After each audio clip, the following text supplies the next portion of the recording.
आइए आपको एक सच्ची घटना बताते हैं। कुछ दिन पहले जगन्नाथ मंदिर के बाहर एक पिता अपने 2 महीने के कोमा में पड़े बेटे को गोद में उठाए खड़ा था। डॉक्टर ने साफ कह दिया था, अब कोई उम्मीद नहीं है। लेकिन उस पिता के दिल में बस एक ही सोच थी, अगर किसी के पास इसे वापस लाने की ताकत है तो वो सिर्फ भगवान जगन्नाथ है। वो अपने बेटे को लेकर सीधे मंदिर के अंदर पहुंचा। भगवान के सामने बैठकर रोते हुए बोला, मुझसे सब छीन सकते हैं पर मेरे बच्चे को मुझसे मत छीनना भगवान। उस समय मंदिर में महाप्रसाद का चरणामृत दिया जा रहा था। जैसे ही पुजारी ने बच्चे पर चरणामृत का छिड़काव किया और चमत्कार हुआ। कुछ सेकंड तक खामोशी रही, फिर अचानक लगे कि उंगली हिली, उसकी गर्दन हल्की सी उठी और 2 महीनों से बेहोश पड़ा बच्चा धीरे धीरे आंखें खोलने लगा। लोग दंग रह गए। पिता रोते रोते सिर्फ यही कह रहा था, ये जगन्नाथ का चमत्कार है, मेरा बच्चा वापस आ गया। ये चमत्कार कोई पहली बार नहीं हुआ है। सदियों पहले भी एक भक्त था, रघुदास।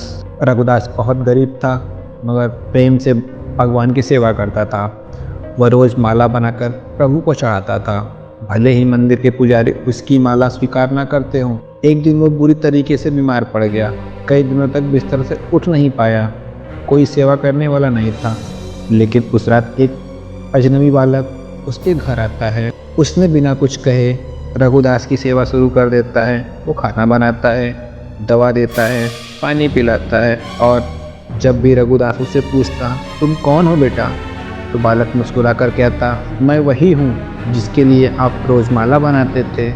अगली सुबह जब रघुदास उठा और देखा, वो बालक गायब था, पर भगवान जगन्नाथ की प्रतिमा पर उसकी माला लिपटी हुई थी और उसके चरणों पर वही तुलसी दल रखा था जो उस रात रघुदास ने चढ़ाया था। शायद इसीलिए कहा जाता है, पुरी का यह मंदिर एक जीवित आस्था है जहाँ पर भगवान देखे नहीं जाते, वो खुद आकर अपने भक्तों के आंसू पोंछते हैं। कभी रघुदास की सेवा बनकर, कभी एक बच्चे की सांस बनकर भगवान जगन्नाथ हर युग में बोलते हैं, मैं अभी भी यही हूँ अपने भक्तों के बीच। अगर आपको विश्वास है कि भगवान सुनते हैं तो जगन्नाथ जरूर लिखिए। अगर वीडियो अच्छी लगे तो लाइक और सब्सक्राइब करना ना भूलें।